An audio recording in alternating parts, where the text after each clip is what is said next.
नमस्कार, बहुत स्वागत है आपका इस बुलेटिन में। मैं हूं आपके साथ अवंतिका श्रीवास्तव। शिवराज चौंका देने वाली खबर के साथ करें, जहां एसडीएम के घर पर ही चोरी हो गई है।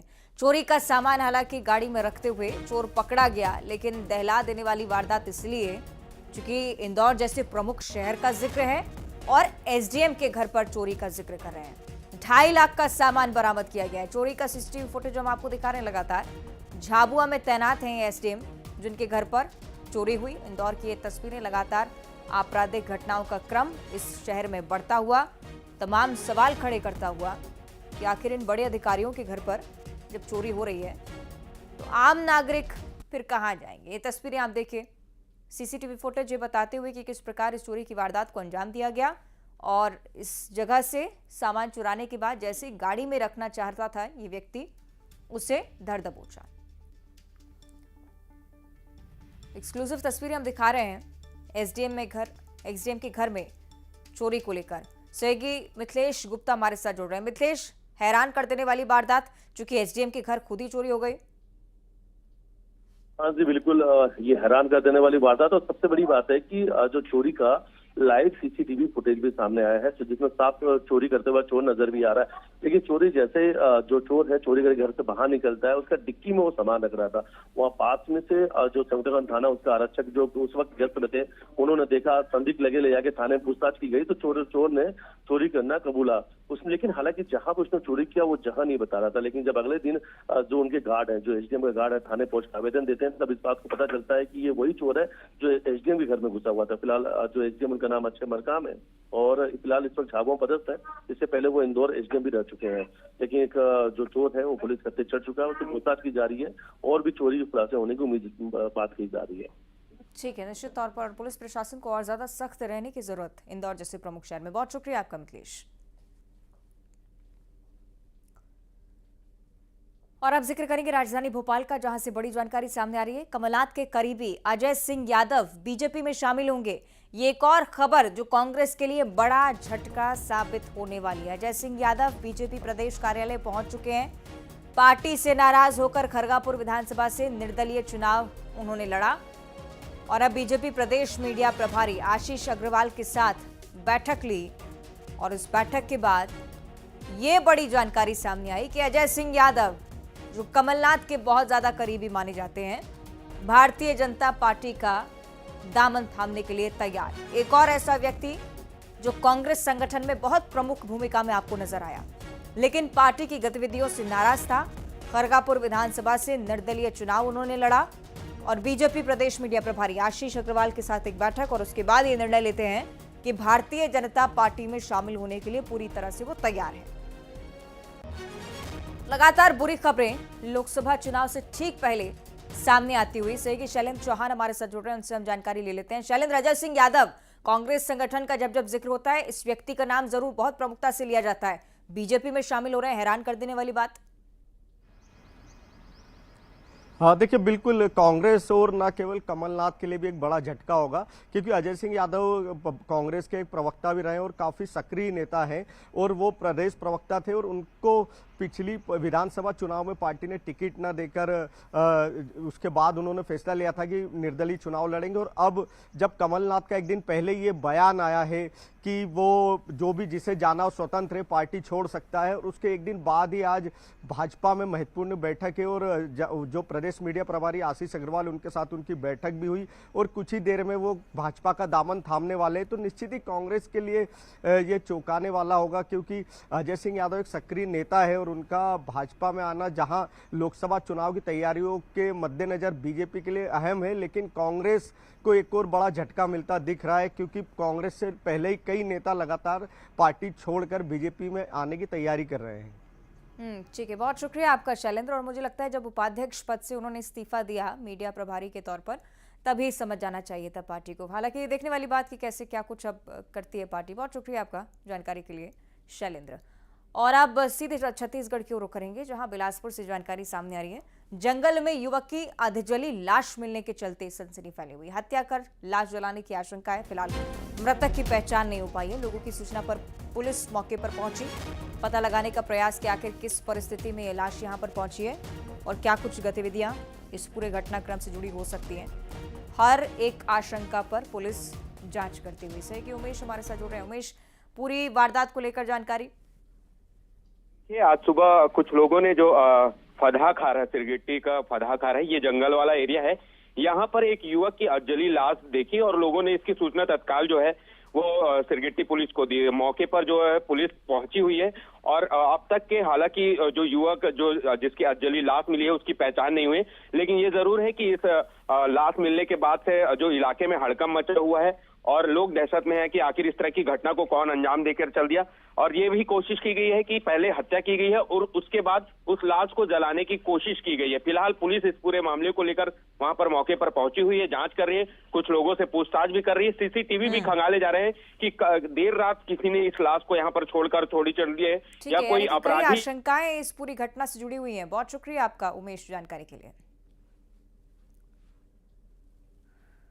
और एक और आपराधिक घटना का जिक्र करें जिसमें दरिंदे शिकार पर निकले और शिकार यानी कि घिनौनी मानसिकता लेकर निकले। उस हैवान की जिन वहशियों के टारगेट पर एक नाबालिग लड़की रही, कट्टा अड़ाकर लड़की के मां बाप को डराया धमकाया और फिर सुनाई दी बेबस बेटी की चित्कार।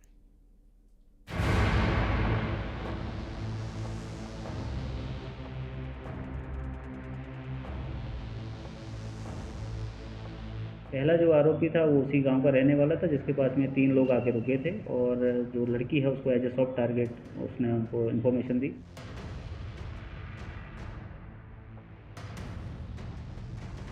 ये बड़ी विचित्र सी बात आ रही है कि जो अभी पूछताछ में आया कि बस उनको कहीं इस तरह की घटना करनी थी।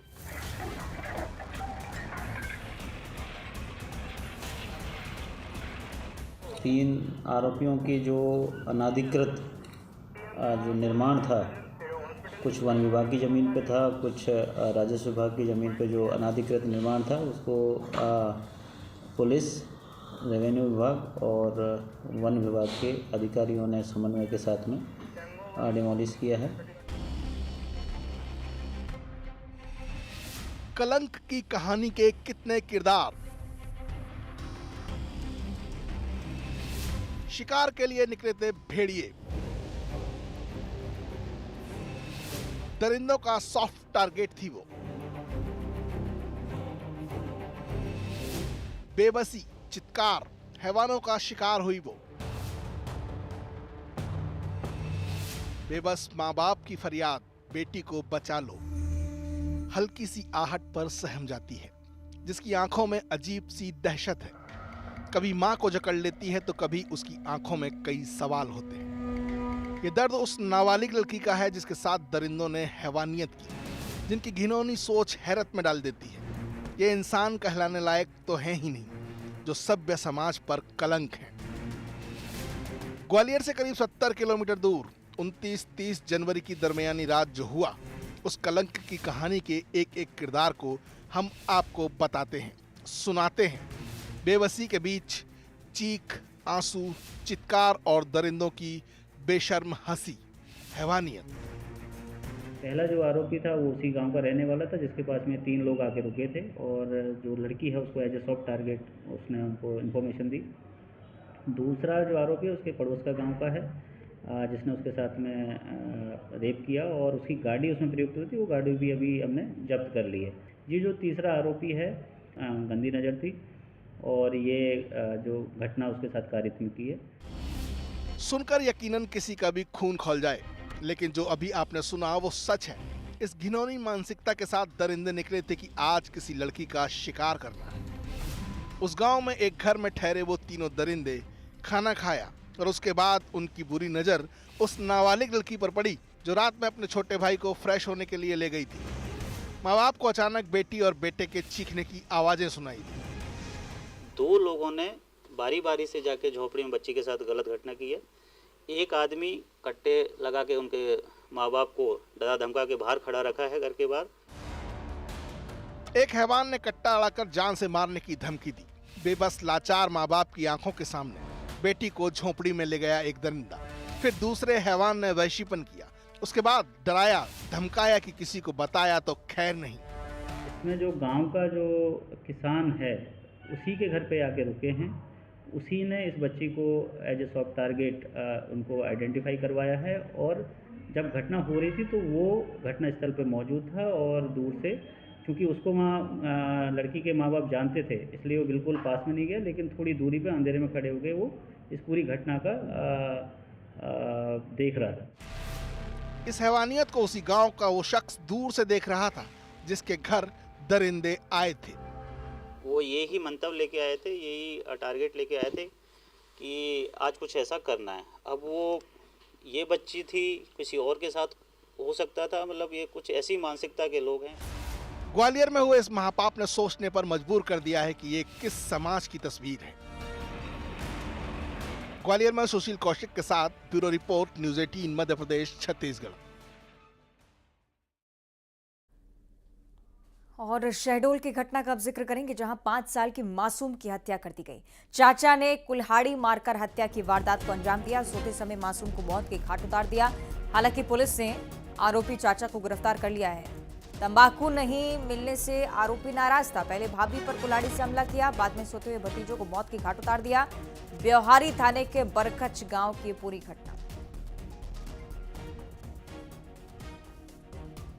सहयोगी सौरभ हमारे साथ जुड़ रहे हैं। सौरभ, पूरी वारदात को लेकर जानकारी। ये वारदात बीती रात की है। यहाँ पर जो आरोपी चाचा है वो शराब के नशे में था और अपने घर में तंबाकू की मांग कर रहा था।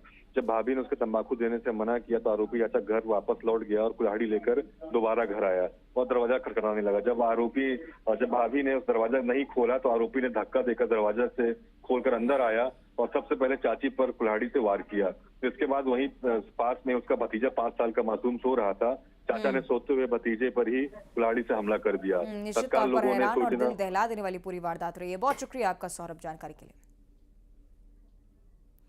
तो आपराधिक घटना शहडोल को लेकर 5 साल के मासूम की हत्या कर दी जाती है, महज छोटी सी बात को लेकर विवाद, और उसके बाद ये सनसनीखेज वारदात सामने आई है।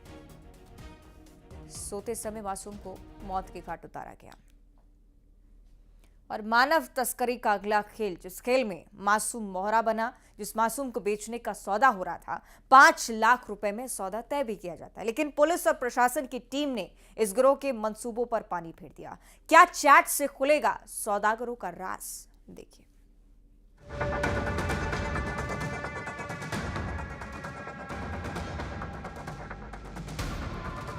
कई सारी बातें इसमें सामने आ रही है और कुछ लोग किस प्रकार सिंडिकेट चलता था, उनके व्हाट्सएप चैट वगैरह हमको कई सारे मिले हैं। कई लोग इसमें शामिल दिख रहे हैं। सोशल मीडिया पर सौदेबाजी, 5 लाख में मासूमियत का सौदा। चैट से खुलेंगे सौदागरों के राज। किलकारी के कितने गुनहगार और कितने मासूम मोहरे। इस दुनिया में आंखें खोले हुए उसे महज 6 महीने हुए थे, लेकिन उस नवजात की मासूमियत का सौदा ये आरोपी कर रहे थे। लेकिन सौदा होता उससे पहले ही पुलिस और महिला एवं बाल विकास विभाग को इस खरीद फरोख्त की खबर लगी। पुलिस ने ऑपरेशन चलाया और 6 आरोपी पकड़े गए। रायपुर की सिविल लाइन थाना इलाके का ये मामला है। इस ऑपरेशन में चाइल्ड लाइन की टीम भी शामिल थी।